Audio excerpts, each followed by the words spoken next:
अक्षरमहं पुरुषोत्तम दासोस्मि। अक्षरेवोहं पुरुषोत्तमનો દાસ છું। अक्षरमहं पुरुषोत्तम दासोऽस्मि।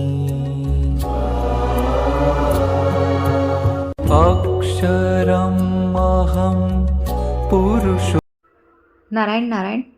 एक राजा और एक राजकुमार है। राजकुमार के 3 मित्र हैं। उसमें से एक पहला जो मित्र है वो हमेशा उसके साथ रहता, 24 घंटे उसके साथ ही रहना, खाना पीना, सोना उठना सब जगह पर उसके साथ रहता। दूसरा जो मित्र था वो उसको त्योहार के दिन साथ में मिलता, साथ में खाता पीता और अच्छी अच्छी बातें करता और त्यौहार अच्छे से मनाता। और तीसरा जो मित्र है वो हमेशा उसको जब तकलीफ़ रहती है सकारात्मक उसको सोच देना, निर्णय देना और सही मार्ग दिखाना। कहीं भी जीवन में अटक के पड़ा है या सुख दुख आता है तो हमेशा वो सही मार्ग दिखाता है। ऐसे 3 मित्र हैं। अभी एक दिन एक व्यक्ति ने राजा को बताया कि आपका जो राजकुमार है, लड़का है, वो आपके विरुद्ध बहुत बड़ा षड्यंत्र कर रहा है राज्य को प्राप्त करने के लिए। राजा अपनी गद्दी पे बैठे थे तो उसे एक गद्दी का अभिमान था। राजा ने तुरंत ही अपने मंत्रियों को बुलाया और बताया कि उन्हें कैद किया जाए राजकुमार को और फांसी की सज़ा दी जाए। राजकुमार तक ये बातें पहुंचती है तो राजकुमार अपना जी बचाने के लिए वहाँ से भागना शुरू करता है, राज्य छोड़ के भागना शुरू करता है। तो वो सबसे पहले अपने पहले मित्र के पास जाता है जो 24 घंटे उसके साथ रहता है। तो वो बताता है कि मैं तुझे कैसे रख सकता हूँ, क्योंकि मुझे राजा का स्वभाव पता है, अगर मैंने तुझे रख लिया तो वो मुझे भी बहुत बड़ा दंड देंगे और मैं दंड वो भुगतना नहीं चाहता। तो तू यहाँ से चला जा। और उसके घर का द्वार भी नहीं खोला और अपमानित करके बोला तू यहाँ से चला जा। वो तो मित्र हूँ इसलिए मैं राजा को बताता नहीं हूँ, वरना मैं अगर बुलाता राजा को बताता तो अभी ही तेरी फांसी की सज़ा यहाँ पर ही हो जाती थी। वहाँ से निराश होके बाहर निकलता है। वो अपने दूसरे मित्र की ओर जाना सोच रहा है राजकुमार की, अभी मैं दूसरे मित्र से सहायता मांगूं। वहाँ जाता है तो वो मित्र बताता है कि तूने राजद्रोह किया है, राजधर्म के विरुद्ध मैं तुझे नहीं रख सकता। अगर तुझे थोड़ा सा धन चाहिए या कुछ खाना चाहिए या यहाँ से जाने के लिए और तुझे कुछ सुविधा चाहिए तो मैं तुझे वो प्रदान कर सकता हूँ, लेकिन मैं तुझे मेरे घर में आश्रय नहीं दे सकता हूँ। तीसरा मित्र के पास वापस जाता है कि अभी तू मुझे कुछ रास्ता दिखा। तब वो मित्र बताता है कि जब मित्र ज़िंदा है तो तू कहाँ जा रहा है, तुझे जितना समय यहाँ रहना है तू रह सकता है।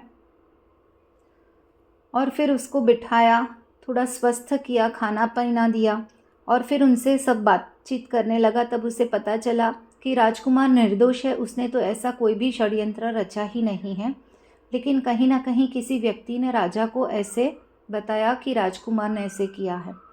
तो बोला कोई भी तू संदेह मत कर, तू यहाँ पर एकदम निश्चिंत होके रह, मैं कल दरबार में जाके राजा से बात करता हूँ और उन्हें सत्य हकीकत बताता हूँ, तो वो भी महाराज है, अच्छे से उसका न्याय करेंगे। हमारे जीवन में भी ऐसे ही होता है संबंधों में कि हम बहुत चढ़ाव उतार आता है, जीवन का नियम है भर्ती और ओट आना, लेकिन हम उस वक्त किस प्रकार से निर्णय लेते हैं और किस प्रकार से हम कभी कभी गलत सुन के भी सामने वाले से व्यवहार कर लेते हैं। जैसे राजा ने यहाँ पर अपने ही पुत्र के लिए फांसी की सज़ा का ऐलान कर दिया। तो जो पहला मित्र है वो हमारा शरीर है, क्योंकि हम शरीर को पूरा दिन खाना पीना देते हैं, लेकिन कुछ समय के बाद वो वृद्धावस्था की ओर जाता है। जैसे ही उम्र बढ़ती है या कोई बीमारी आती तो शरीर अपना साथ देना छोड़ देता है। दूसरा मित्र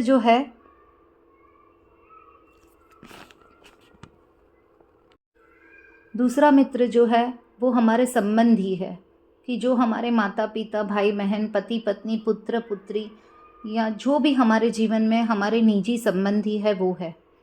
कि वो पर्व के साथ हमारे साथ रहते हैं, लेकिन वो अंत तक हमारे साथ नहीं आते हैं। और तीसरा मित्र है, वो है धर्म। तो आत्मा जो है वो राजकुमार है, और हमारे जीवन में ऐसे 3 मित्र हैं। तो धर्म को जब हम पकड़ते हैं, तो अगर सामने वाले ने हमारे साथ कितना भी गलत व्यवहार किया है, गलत बातें बोली है, सब कुछ लूट लिया है हमारे पास से, पैसा, संबंध, व्यक्ति, कुछ भी ले लिया है, लेकिन अगर हमने धर्म को पकड़ा है तो धर्म हमें पकड़ता है और वो अंत तक हमारे साथ रहता है, इस जीवन में भी और अगले जीवन में भी। तो हमारे साथ लोग जो व्यवहार करते हैं उसके ऊपर हमारा ध्यान केंद्रित ना करके हमें धर्म को पकड़ना है कि सामने वाला कुछ भी करे, हमें सकारात्मक सोच रखनी है तीसरे मित्र की तरह, सकारात्मक निर्णय लेना है हमेशा। हमें उसने ऐसे किया तो हमें इस प्रकार उनसे व्यवहार करना है, ऐसी सोच भी हमारे जीवन के लिए घातक निर्माण हो सकती है। तो हमें वो भी ध्यान में रखना है कि सामने व्यक्ति कुछ भी हमारे साथ कर रहा है, लेकिन हमें उसे सिर्फ और सिर्फ प्रेम, और वो भी बिना स्वार्थ का हमें प्रेम देना है। तो जब हम थोड़ा सा कठिन है लेकिन असंभव नहीं है, प्रयत्न करेंगे तो धीरे धीरे हम उसे प्रेम दे पाएंगे कि सामने वाला क्रोध कर रहा है, गलत व्यवहार कर रहा है, वाणी का भी दुरुपयोग कर रहा है हमारे ऊपर, हमारे लिए किसी और को गलत बातें बता रहा है, फिर भी अगर हम उसके लिए अच्छा सोच रहे हैं, सच्चा सोच रहे हैं, तो वो व्यक्ति में बदलाव आना ही आना है। और ये जो धर्म पकड़ा है वो हमारे इस जीवन में भी हमारे साथ रहता है और हमारे जन्मों जन्म तक हमारे आत्मा के साथ रहता है। तो ऐसे अपने धर्म को इतनी दृढ़तापूर्वक हमें पकड़ना है, तो वो पकड़ने के लिए हमें हमेशा सत्संग से जुड़े रहना है। नारायण नारायण।